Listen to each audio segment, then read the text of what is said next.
madaling araw, nag-aalmusal ng special lugaw. Hawak na dyaryo, nagkakape, malapit sa rekto, tabing palengke. Kumalantog ang mga pinggan, yumanig ang mesang pinagkainan.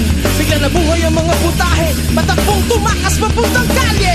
Nagkapit-bisig magkakakosa, bangis ng pupulutaning pusa. E may kanyang dampot ng mga bagay na ibabato. Galit na taong nag-iiba